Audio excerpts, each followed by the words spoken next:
Salve, salve, gente linda! Eu, Andréa de Martinez, aqui do Astrofemos, para falar de novo sobre a Lua Nova de Touro. Primeiramente, eu comecei contando um pouco do eclipse no último vídeo, mas agora a gente vai se dedicar à alunação de Touro, né? E, obviamente, que Touro, por ser esse signo de terra, ele pede esse lugar de presença, de trazer contornos bem definidos. Então, estamos aqui para falar sobre este signo e este novo ciclo que vem propor novas circunstâncias, muitas vezes balançando, né, o chão de muita gente, sobretudo para as pessoas que têm signos fixos, como o touro, o leão, né, escorpião e aquário. Então, esses signos, eles são mobilizados de uma maneira bem intensa com o eclipse, e a partir dessa lua nova, um lugar de uma proposta de semear de uma maneira diferente, original, de sair dos velhos contextos, né, de trazer a partir do que chega, né, do eclipse, da lua nova, essa percepção de deslocamento, porque à medida que a gente fica fixada numa única intenção, o que me parece é que a gente perde essa oportunidade de fazer mudanças profundas e extremamente necessárias para essa proposta, né, do eixo de eclipses dentro de Escorpião e Touro, que acontece a cada 9 anos, né, mas dentro dessa configuração a cada 18 anos. São ciclos que a gente depois pode falar um pouco mais, inclusive no vídeo do eclipse eu me aprofundo um pouco, porém, a nossa intenção aqui é falar da lua nova. Então, eu vou compartilhar o mapa, porque isso nos traz uma possibilidade de visualização. Bom, o que é importante, então, é falar sobre o encontro de Lua e Sol como esse potencial de semeadura. Acontece que essa semeadura acontece através de uma fenda de tempo e espaço que situações do passado nos se apresentam, né, para justamente a gente olhar para isso e trazer novas soluções. Soluções essas que podem ser extremamente criativas, que de alguma forma nos desafiam, não necessariamente é um lugar, como já se tem, né, um lugar muito comum de que o eclipse é algo negativo, mas de alguma forma ele propõe um deslocamento, uma mudança de rota, algo que de alguma forma faz com que a gente caminhe por outras trajetórias, entre em contato com novas pessoas, tenha outros tipos de relações, para justamente, quem sabe lá na frente, chegar ao mesmo resultado, ou melhor, a partir dessa experiência que o eclipse propõe, porque ele também traz uma condição de desapego, sobretudo porque o eixo fala de Escorpião e Touro, né? Então, essa lua nova, ela vem com essa condição, dizendo, bom, vamos semear, afinal de contas, Touro é um jardim, esse jardim tem esse poder de sedução, de realização, de cocriação com a vida, tem uma proposta, Touro, de trazer materialidade, de nos aproximar esse lugar do corpo, de como a gente se alimenta, de como a gente produz, de como a gente se mantém na Terra. Então, quando a gente vem com uma fenda, né, dessa dimensão, existe algo que nos tira, né, esse eixo. E Urano, ele é um participante dessa lua nova. Então, Urano já tem uma condição aqui que traz muita espontaneidade, muita criatividade, originalidade, mas, ao mesmo tempo, também imprevistos, situações em que a gente, literalmente, nos falta o chão, desestabilizadoras. Então, à medida que isso chega conjugado a um eclipse, digamos que esse planeta, Urano, também é eclipsado. Tá? Então, existe aqui nessa lua nova uma condição de um alargamento de novas propostas, de olhar para o novo, para onde a gente pode semear de uma maneira diferenciada, né? Touro, ele tem um planeta regente que é Vênus, assim como o Libra, né? A Vênus transita entre esses dois signos, mas eu gosto muito aqui de honrar Gaia, porque isso se aproxima tanto à natureza de terra, né, de Touro, esse lugar que de alguma forma propõe os ritmos naturais da vida, esse lugar de subsistência, esse lugar onde de alguma forma a gente participa da realização das formas de como a gente está aqui, né? Então, não só esse lugar da sustentação, da manutenção, mas essa qualidade, né, da modalidade fixa, inclusive, desse signo, permite que o apego aconteça, né? Então, existe um lugar do apego saudável, existe um lugar do apego nocivo, aquele que te impede de crescer, de evoluir, né? E à medida que a gente se vê extremamente aterrorizada, né, temente por qualquer tipo de mudança, de transformação que a vida proponha, é um lugar de atenção, viu? Sobretudo onde você tem Touro, quais são as condições ali que você se vê apegada, né? Enrijecida, fixada, principalmente onde você tiver esse Touro, né? A gente não vai colocar aqui em casas, mas é um lugar de uma grande reflexão. Caso você tenha uma curiosidade de saber qual casa, você pode abrir o seu mapa e nas plataformas do Spotify, do SoundCloud, pelo Astrofems, você tem agora todas as casas gravadas, onde você pode acessar a qualquer momento, de qualquer lugar, falando um pouco sobre essas casas astrológicas, né, de uma maneira um pouco mais profunda, que no mínimo propiciem aí uma reflexão interessante, ok? Então, essa lua nova de Touro, de alguma forma, ela ceifa, ela corta, né? E ela abre espaços. E muitas vezes nos coloca em situações de vazio, de impermanência.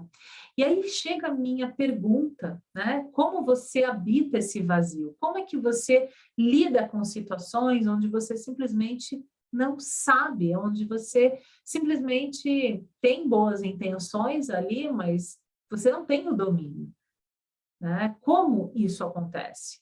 Algumas de nós podem se sentir completamente desestabilizadas, porque lhes falta algo que é permanente, e o grande perigo de Touro é supervalorizar formas que são, né, elas estão ali numa condição do tempo e que elas são impermanentes. Então, à medida que a gente se apega a coisas que, de fato, elas não têm essa qualidade de valor com o tempo, é onde existe o grande perigo de sofrimento, de questões aí, inclusive psicológicas, a partir desse eclipse, porque toma muito desse campo de segurança, de estabilidade, e que aqui em Touro eu faço uma associação ao princípio de prazer, ao lugar onde a gente teve, inclusive, a nossa primeira experiência, né, de nutrição, de como a gente se mantém na vida através da alimentação, da amamentação, da conexão sensorial com o corpo da mãe, né, que é literalmente a nossa Gaia, né? Então, refletir sobre como foi a sua experiência da chegada na Terra e como você foi acolhida por esse colo, pode falar muito sobre como você se relaciona com o dinheiro, com o prazer, né? E, de alguma forma, isso ganha desdobramentos que não cabe aqui a gente esgotar esse tema, né? É só abrir algumas janelas. Mas o que é muito interessante é que o campo, a linguagem sensorial, né, do corpóreo, do soma, ele fica ativado, ele fica exaltado em Touro. É uma maneira, inclusive, muito generosa da gente poder ampliar, né, um repertório e tomar nota, né? Tomar esse registro, ganhar conhecimento dentro desse lugar da investigação, do que às vezes me sinto aprisionada no apego em função até de histórias que estão ali resguardadas, né? Esse movimento, por sinal, vai ser muito intensificado e, na verdade, facilitado de uma maneira muito generosa com o trígono que se desenha de Plutão com Mercúrio, que na verdade, ele acabou de chegar, né, a 0 graus de Gêmeos, então ele está domiciliado ali no conforto de sua casa, falando da sua linguagem, já num período, né, de sombra, o que aqui deixa muito claro sobre a possibilidade de tomar nota, tomar registro, entrar nesse lugar da investigação, da elaboração, de entender, de fato, quais são as razões, as questões que me impedem de avançar, de fazer mudanças, né? Esse lugar de pesquisa e tomar esse tempo que, para mim, vai ser muito generoso, do Mercúrio retrógrado, que começa no dia 11/5 até dia 4/6, para a gente poder revisitar uma porção de questões que vão estar lá em Touro, porque ele volta para Touro, né? Então, é importante que a gente saiba a respeito disso. Então, desde o dia 27/4, a gente vem caminhando por um trajeto que vai ser revisitado. Então, tudo que está ali num campo, talvez traga muito sentido quando você revisite essas questões, né?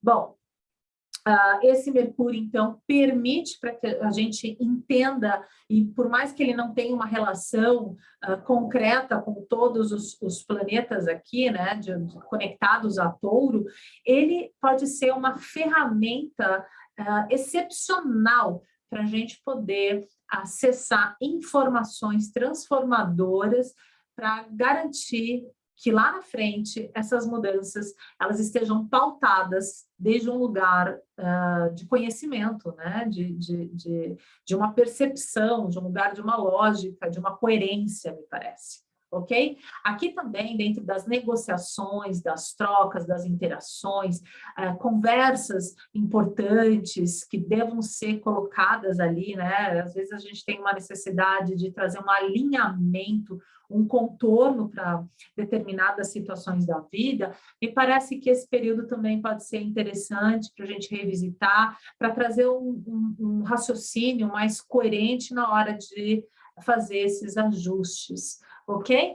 Enquanto, então, a gente tem no Brasil, no hemisfério sul, né, aqui horário de Brasília, o ascendente sendo Escorpião, né? Então, a gente não só vai trazer aqui, intensificar a necessidade de transformação, de desapego, de deixar realmente esse lugar onde a gente se apoiou, onde a gente, de alguma forma, nos trouxe toda essa condição de permanência até então, às vezes um trabalho, uma relação, uma moradia, né? Um projeto, onde estava tudo muito certo e que agora com o Escorpião existe uma mobilidade, né? Existe algo que nos mostra sobre essa impermanência. E às vezes isso fala desses processos de vida, morte, vida, né? Morte, vida e morte, e às vezes vida, morte, morte, porque algumas coisas de fato precisam morrer para abrir espaço para o novo, né? Então não dá para ocupar dois volumes no mesmo lugar, a gente tem que abrir espaço, não dá para semear duas sementes no mesmo lugar, a gente tem que abrir esse campo, deixar espaços para que as coisas que a gente semeia na vida possam se desenvolver de uma maneira saudável e não comprimidas, né? Então, isso fazer essa relação com Gaia, com a Terra, faz muito sentido com Touro, sabe? Da mesma forma que a gente fala sobre o ritmo natural da vida, e esse lugar onde às vezes a gente pode entrar na inércia, né? No lugar de uma zona de conforto, né? Não querendo abrir a mão, né? Desse lugar que, de alguma forma, é seguro, é estável, e que aqui nos diz, bom, está na hora de você sair um pouco desse, desse, desse formato, né, da vida, justamente para você se colocar, se deslocar para novas propostas que estão aqui dispostas para a gente, ok? Bom, então, falando um pouco, né, não só desse lugar de semeadura de touro, que tem tudo a ver de como a proposta de como a gente trabalha e semeia, quando a gente fala, inclusive, de touro e da terra, é como se a gente tocasse o humus, sabe? E a palavra homem, né, na etimologia da palavra homem, é trazido do humus, né? Então, a humanidade, o homem é o humus da terra, é aquele que semeia a terra, aquele que tem o lugar de fertilização da terra.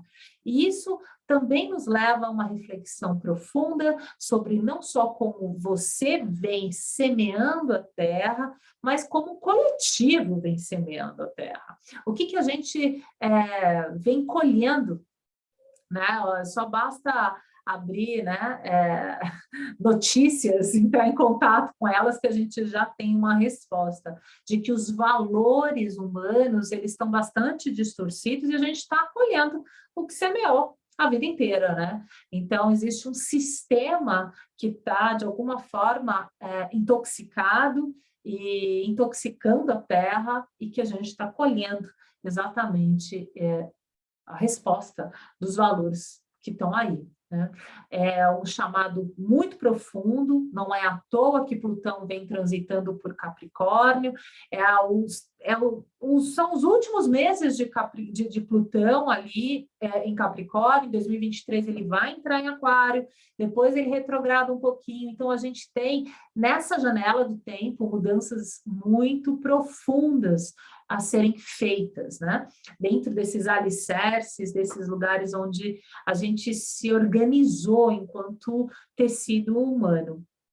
Agora, o que a gente pode falar de como a gente vem semeando, na verdade, fertilizando a terra, é também olhar para o nosso corpo, né? Então, desde a nossa linguagem corporal, de ampliar a nossa percepção de diálogo, que não só o mental, o verbal, mas aquilo que muitas vezes o corpo fala e a gente não entende, né? Então, aqui também chega essa proposta, com essa alunação de touro, mas que de alguma forma Urano, desde 2018, como eu mesmo disse, vem trazendo esse chamado, né? Vem colocando questionamentos, colocando ali a gente em situações para olhar, né, para tudo isso, né? Então, não só do que nos alimenta, do que nos mantém, mas de como a gente vem cuidando e olhando para os corpos, para a materialidade, que é um lugar que é sagrado para todos, sabe? O corpo é um templo para esse signo. Então, inclusive, como a gente vem satisfazendo os sentidos, né? Esses desejos. Então, lembra que a arte de cocriar com o mundo fala dessas sementes, né? Que tem aí Gaia, Touro, tem todo um potencial de abundância, de desenvolver recursos, de ampliar valores, né? E, sobretudo, para que a gente olhe e reflita para quais são os valores em nós, né? E o que a gente vem colocando aqui. Urano, que está ali, foi eclipsado, está junto dessa alunação. É inevitável a gente falar de lua nova de touro, alunação de touro de 2022, sem dar as mãos às mensagens de Urano.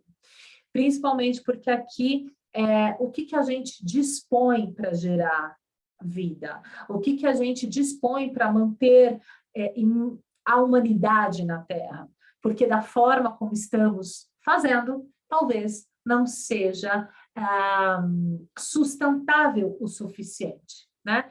Então, a gente hoje tem uma condição planetária, guerras acontecendo, alimentos e a manutenção, né, e a gestação de alimentos, de sementes, inclusive de como a gente vai manter e alimentar tanta gente na Terra, né? Se os formatos, por exemplo, de fertilizantes, enfim, tudo isso pode ser colocado em pauta numa alunação de touro, porque aqui é como se a gente entrasse num grande questionamento que nos leva a uma crise, né? A um lugar de vamos parar para pensar, olhar e desenhar novas estratégias a partir desse hiato que o eclipse propõe, de alguma forma, né? Lembrando que Urano é um planeta extremamente energético, ele tem ele está aliado ao futuro, ele está aliado às novas formas, à tecnologia, mas que essa tecnologia esteja vinculada aos valores humanos, que essa tecnologia, para que ela seja saudável, ela esteja a serviço da humanidade, né? E não aos valores. Acontece que as ferramentas que estão, né, sendo dispostas, né, para toda a humanidade, para todos nós, talvez estejam esse conhecimento nas mãos de poucos e olhando muito, muito menos ainda para uma necessidade do coletivo. Então, aqui chega um chamado dessa alunação para que a gente, de fato, olhe de como a gente vem se alicerçando, se apoiando na tecnologia e o quanto a gente se vê servindo a tecnologia ou a tecnologia servindo a cada um de nós, né? É interessante que Einstein, ele descobre, ele fala sobre a teoria da relatividade a partir de um eclipse, ele estuda um eclipse e compõe esse conhecimento, né? E quando a gente fala de toda a forma, e ele fala, né, do que é matéria, energia, então esse Urano também fala da forma como a gente vem vibrando. Eu vou para uma camada ainda um pouco mais profunda de os nossos valores, as vibrações que a gente estabelece, né, de como a gente vem se conectando e dialogando de uma maneira energética com Gaia, com o mundo, com o coletivo. Então, me parece que esse Urano também propõe que a gente se conecte de uma maneira mais ampla, né? Isso vem também não só por conta desse movimento, né, dessa lua nova, desse Urano, mas a gente não pode esquecer da conjunção de Júpiter e de Netuno, perdão, que aconteceu em abril, e que isso gera, né, um lastro, chegou antes de abril, né, um movimento lento, então, de alguma forma, miragens, né, milagres, mas também situações em que a gente se dispersou, e que exigiu de cada um de nós acessar essas novas camadas, essas novas dimensões de nós mesmas, mas que agora é um lugar de, ok, o que eu faço com isso, né? Então, essa alunação propõe que a gente colete informações, né? E tome registro, né? Então, à medida que a gente se sinta, né, com medo, com resistências, a gente se veja passiva a esse movimento co-criativo da vida, porque esses são os perigos de touro resistente, né? A gente se vê segurando, né, apegada, temendo que as coisas deixem de existir, de que o movimento se transforme, inclusive há um enrijecimento muito comum, né, não só de signos de terra, mas de signos fixos, né? Então, aqui, esse lugar em que a gente pode ficar realmente paralisada em determinadas circunstâncias. A Vênus, que é o planeta de touro, está aqui, olha, fazendo um aspecto lindo, né? Então, aqui, vamos abrir um pouco essas chaves, né? Essas janelas, para ver quais são as saídas. A Vênus, ela vem transitando, então, desde a lua nova em Peixes, e no dia 2 de maio ela ingressa em Áries, o que é um signo onde ela não se sente tão confortável, né? Ela está ali num exílio em Áries, mas que também propõe uma nova condição. O que é importante dessa lua nova e esse posicionamento da Vênus é porque existe quase que uma capacidade de recepção, de atrair, não só dentro de um campo de sonho, mas um propósito, onde a gente encontre um sentido, onde de alguma forma a gente perceba que existe um campo disponível para que a gente acesse formatos, maneiras, que a gente participe é um encontro místico, sabe? É um lugar de uma participação do todo, por uma causa. Aqui é um lugar onde a gente pode se sentir abençoada, onde a gente tem fé na vida, onde, por mais que as coisas estejam difíceis, existem escapes, né? Zonas onde a gente pode apreciar, por exemplo, né? Numa viagem dura, difícil, cansativa, a gente tem pequenas pausas, apreciar o pôr do sol, o nascer do sol. Então, existem alguns respiros, e essa Vênus em Peixes propõe isso, sobretudo porque ela está em conjunção exata, né? Tem ali com Júpiter, que fala exatamente disso, né? De um lugar de ética, de associar, né, ao que é justo, ao que é verdadeiro, né, tá ali, mas também, como é uma conjunção, a gente não pode deixar de falar também sobre as distrações, né, sobre as idealizações, e por isso que os pezinhos no chão e ter coerência me parece um lugar interessante também de trazer, né, um contrapeso a tudo que chega, só para a gente, né, desenhar esse contorno de uma maneira mais saudável, né? Netuno participa dessa conjunção, né? Agora já vem aí, né?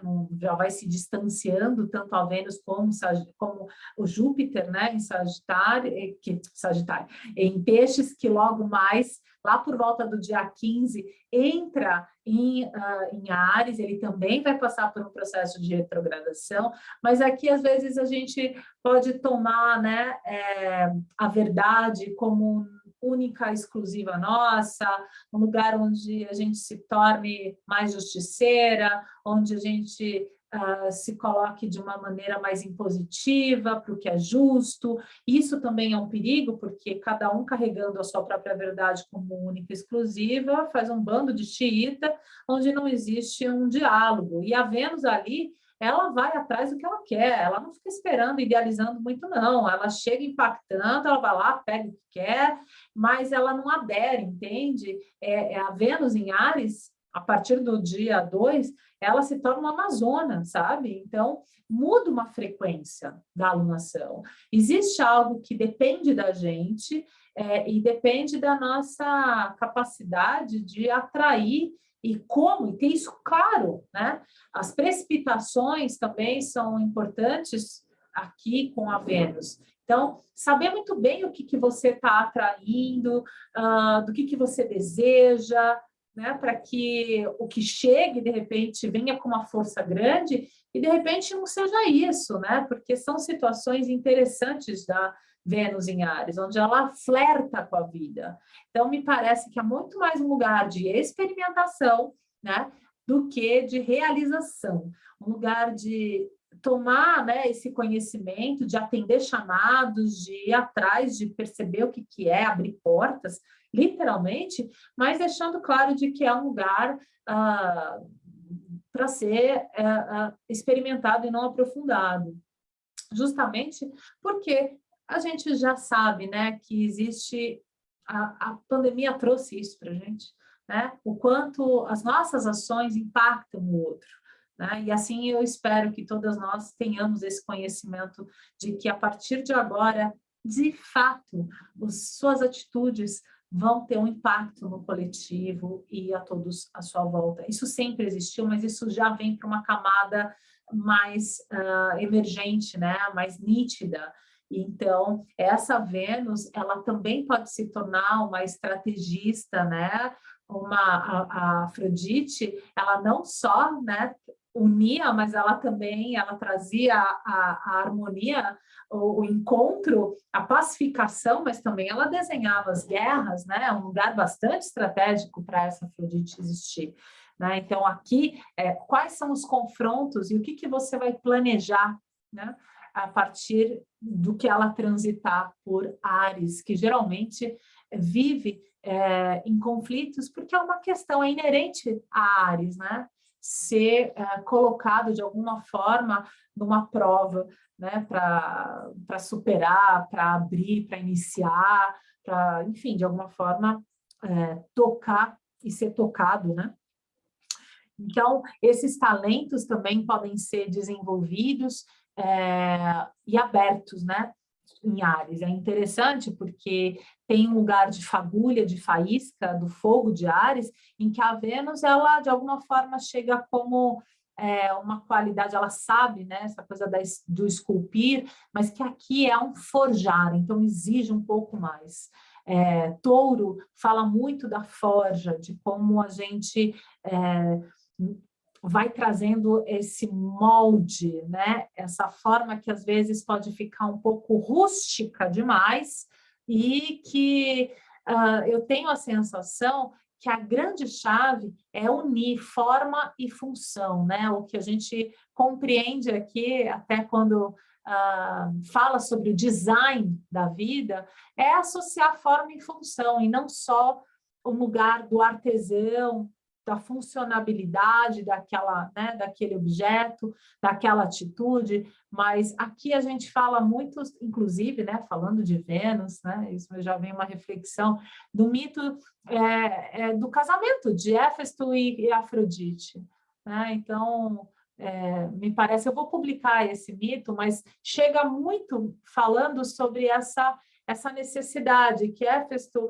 ele sendo deixado pela mãe, por Hera, ele vive esse conflito da rejeição, ele nasce coxo, ele nasce feio, ele é rejeitado, mas existe algo nele que é divino, que tem um potencial, né? E ele aprende, né?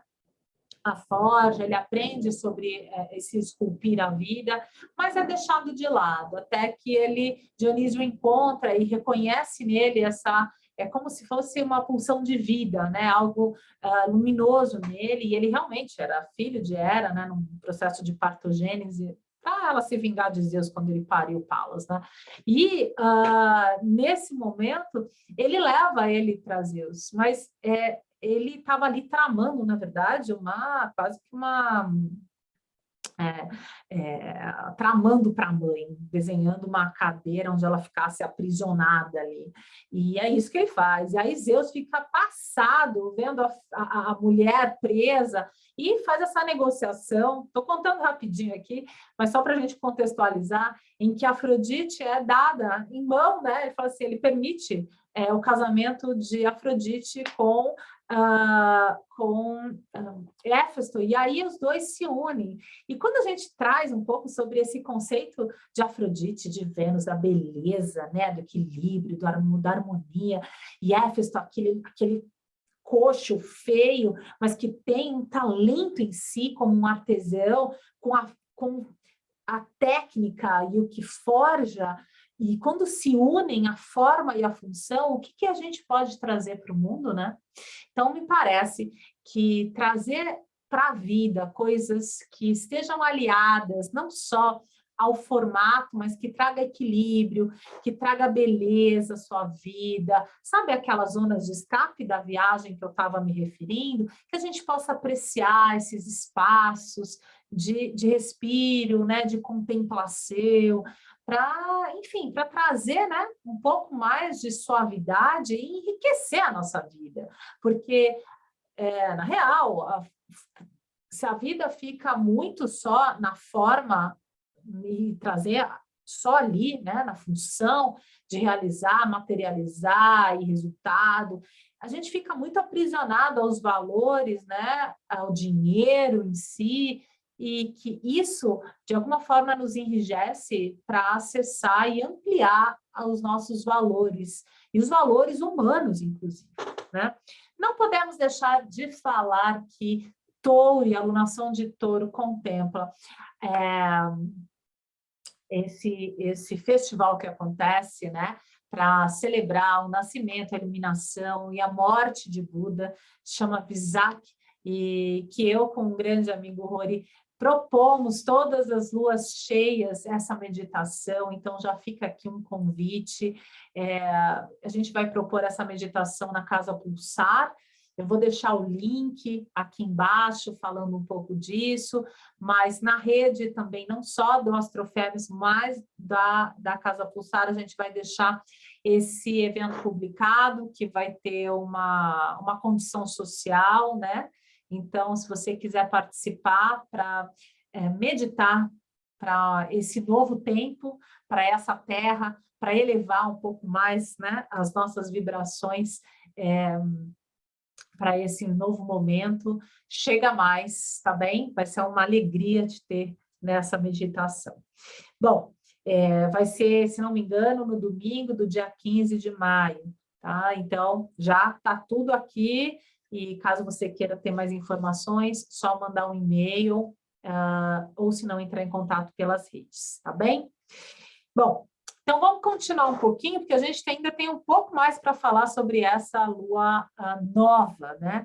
Então, esse Mercúrio, só recapitulando, ele chega em Gêmeos, mas ele vai recapitular, ele vai retomar algumas coisas. Então, me parece que esse é uma das grandes chaves dessa alunação. A gente entrar em contato, compreender, elaborar, tá bem? Esses processos que vão permitir que a gente tome algumas decisões importantes, né? Decisões que são transformadoras, que vão trazer um redirecionamento a partir do quê? Do desapego, do deixar-se ir, ou mesmo de um deslocamento, que é muito comum, né, no eclipse. O eclipse, ele geralmente gera essas fendas, né, no caminho, e que é como se a gente caísse num buraco, mas que lá para o dia, se não me engano, em junho, dia 6, 7 de junho, se não me engano, a Vênus vai ser o próximo planeta que vai passar aqui.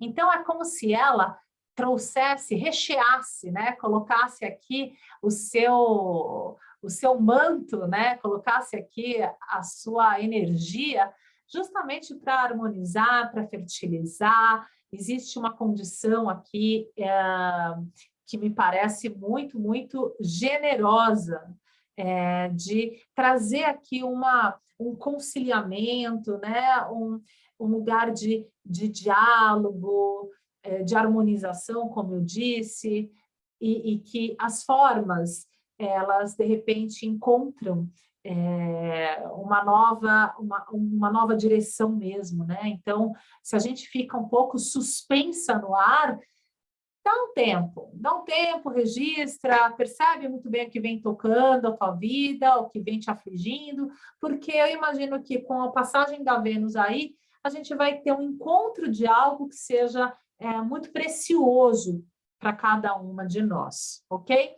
Enquanto Marte, que está em Peixes ainda, né?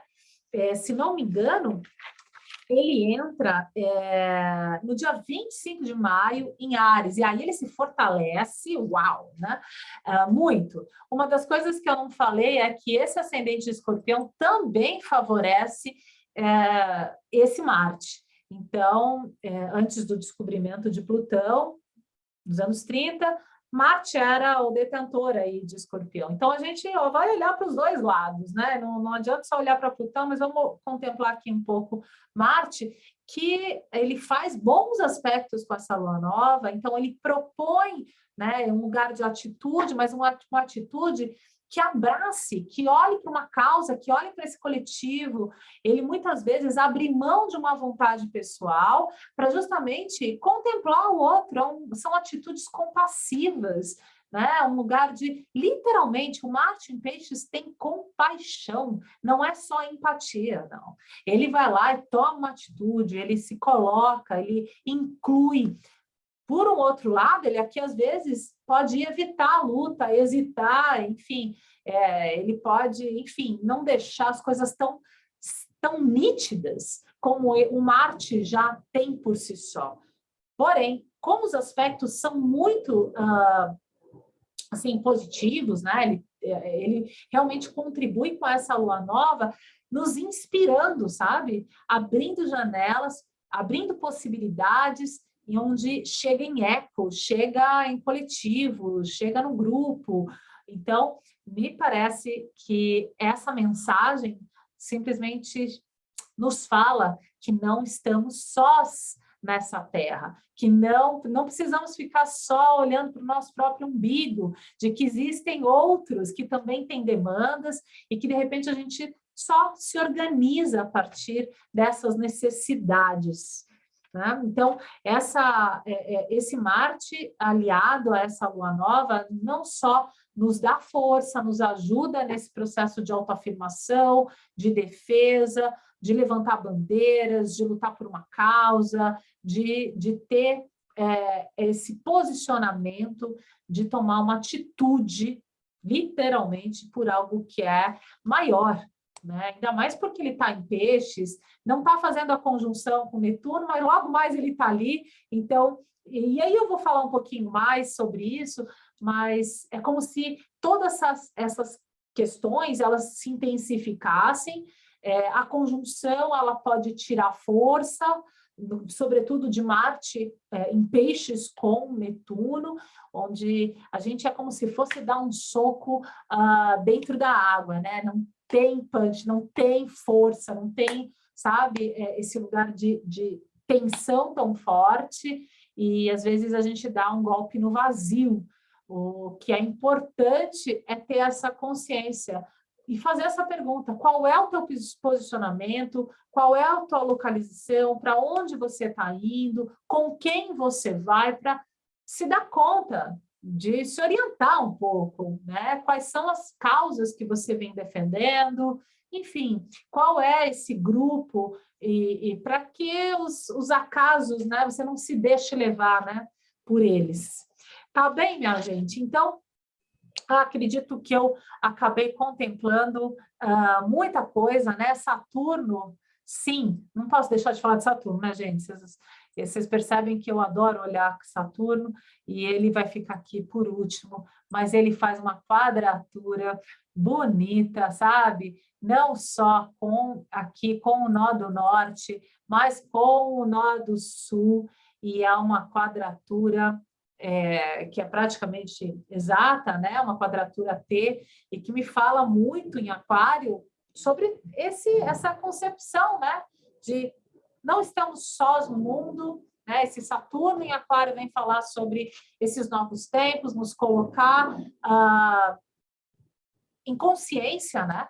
Sobre os limites de quem sou eu, essas cercas que nos definem, e, sobretudo, esse lugar de planejamento, de olhar para o futuro e como a gente vai olhar para isso, como é que a gente vai viver. Está na hora. Então, esse Saturno nos coloca em contato, né, com essas questões do coletivo, sobretudo. E nessa tensão da quadratura, é como se a gente tivesse um lugar de compromisso, né? Então, existe algo que muitas vezes nos dói, nos vulnerabiliza, que de alguma forma nos cala, que nos tira dessa zona de conforto, mas é um lugar também de se comprometer e amadurecer para o que chega, né? Então, é um lugar de Saturno, de trazer contornos, definir metas, e não hesitar, não evitar. É um lugar de trazer, né, esse contorno saudável para cada um de nós aqui. Deixo o meu beijo grande. Se você curtir esse vídeo, compartilha com quem você sentir e veja que faça sentido. Curte, não esquece de acessar a página do Instagram do Astrofems, que lá eu vou publicando ao longo do caminho da alunação mais informações. Eu deixo aqui meu melhor abraço, boa alunação para todo mundo. Tchau, tchau.